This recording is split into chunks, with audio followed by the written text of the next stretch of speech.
Bismillahirrahmanirrahim. Assalamu alaikum dear students.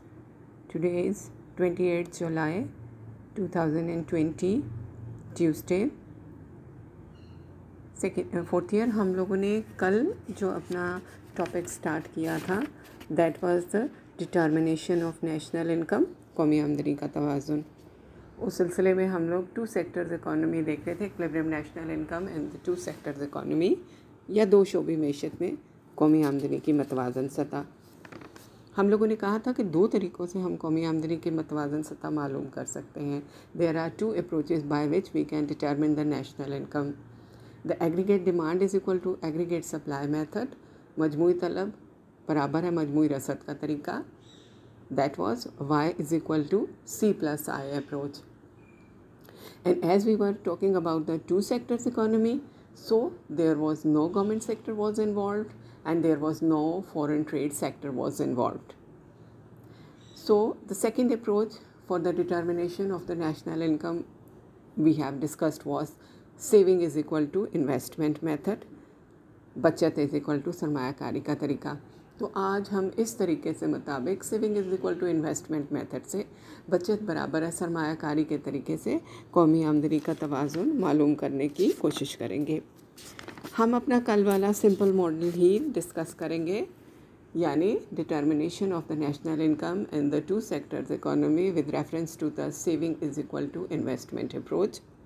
और इसमें भी हम अभी गवर्नमेंट सेक्टर या हुकूमत का किरदार भी नहीं देखेंगे और इसमें हम अभी फॉरेन ट्रेड सेक्टर या बैनुल अक़वामी तिजारत का तस्वर भी नहीं देखेंगे।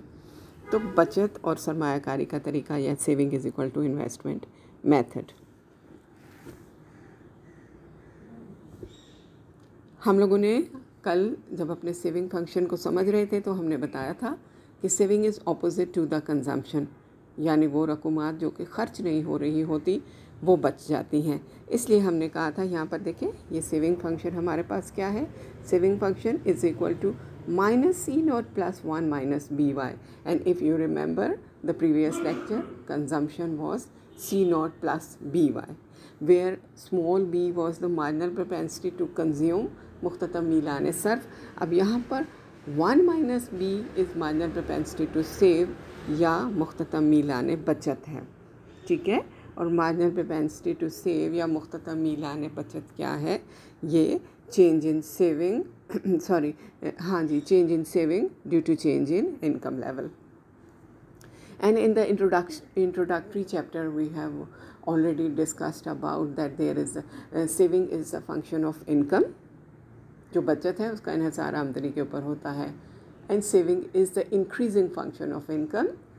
बचतें आमदनी का मस्बत या तकसीरी तफ़ाइल होती हैं। इसका क्या मतलब हुआ कि आमदनी बढ़ेगी तो बचतें बढ़ेंगी, आमदनी कम होगी तो बचतें कम होगी। तो ये saving is equal to investment approach के मुताबिक अब वैल्यूज़ पुट करें। सेविंग की वैल्यू -C0 + 1 - BY और I बार हमने कल भी जो हम कल अपना मॉडल ले रहे थे that was the autonomous investment model, so I is equal to I bar. अब आप इसमें से कॉन्स्टेंट्स और वेरिएबल्स को अलहदा कर लेंगे। C0 एक साइड पे इक्वेशन के चला जाएगा, I बार एक साइड पे चला जाएगा, ठीक है। तो आप देखें कि ये हमारे पास equilibrium national income y is equal to C0 + I bar over 1 - B।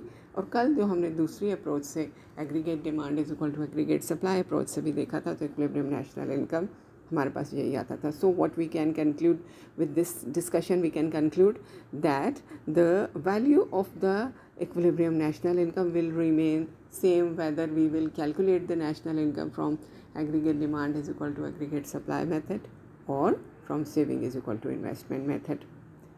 Diagrammatic explanation अगर हम लेना चाहें तो we can take the help from this graph।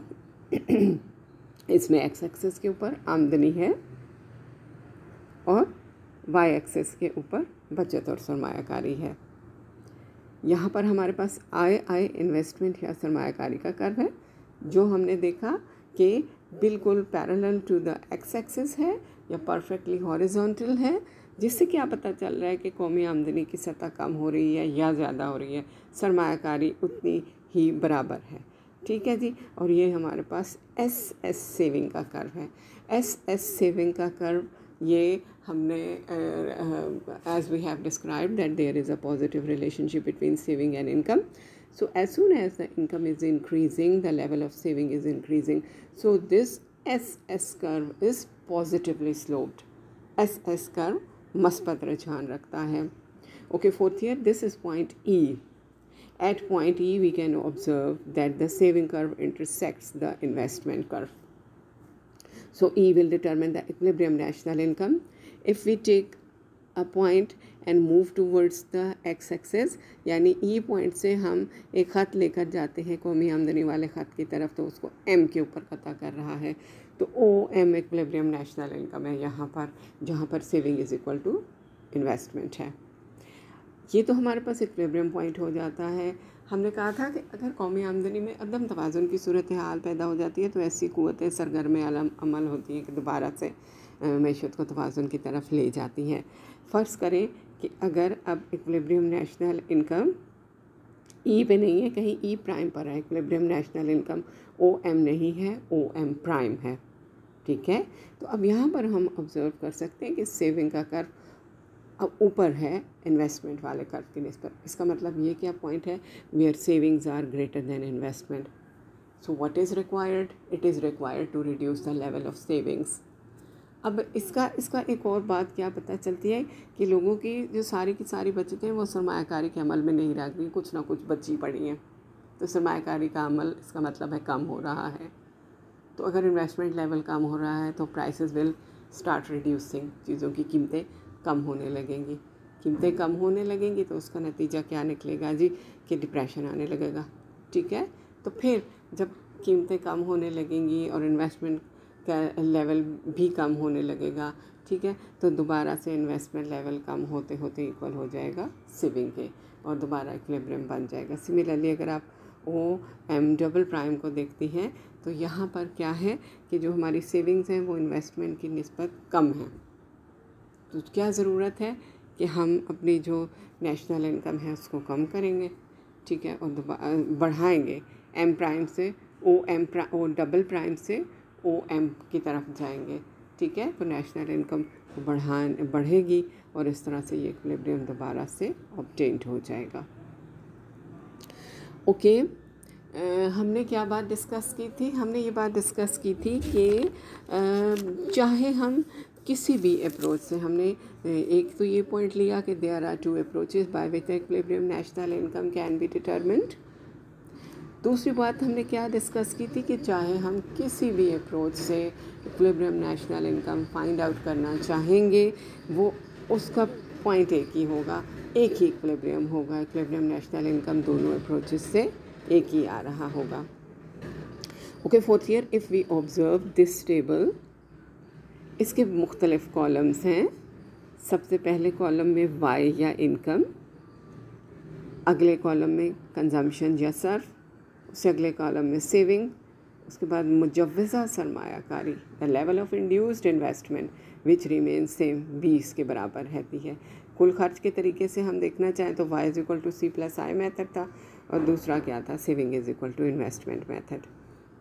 Okay, fourth year, this is the consumption and this is the income. And we know that what is the saving? Saving is income minus consumption. तो अगर हम column number 3 find out करना चाहेंगे, we will subtract column number 2 from column number 1, यानी income में से consumption को minus करेंगे. यहाँ पर देखें, 50 में से 60 को माइनस किया, सेविंग -10. 100 में से 100 को माइनस किया, सेविंग 0. 150 में से 140 माइनस किया, सेविंग 10.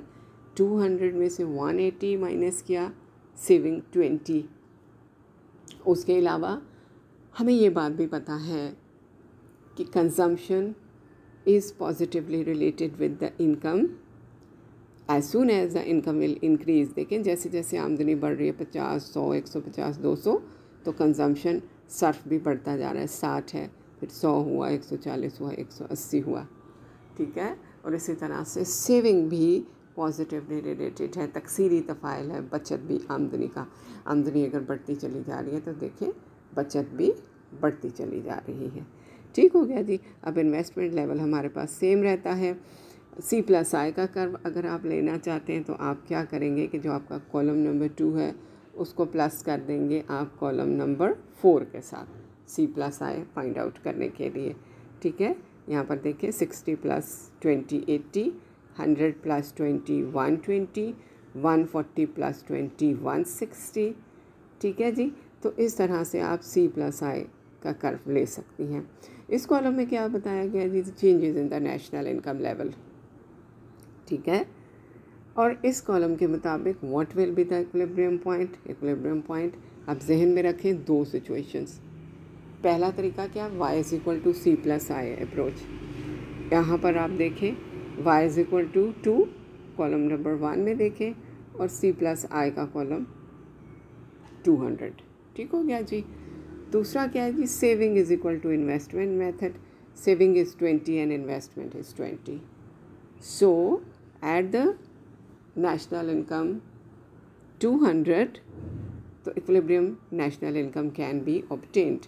दोनों तरीक़ों से यहाँ पर कौमी आमदनी का तवाज़ुन हासिल हो रहा है। अगर आप इसकी डायग्रामेटिकल एक्सप्लेनेशन देखना चाहें, fourth year, this graph is a bit technical.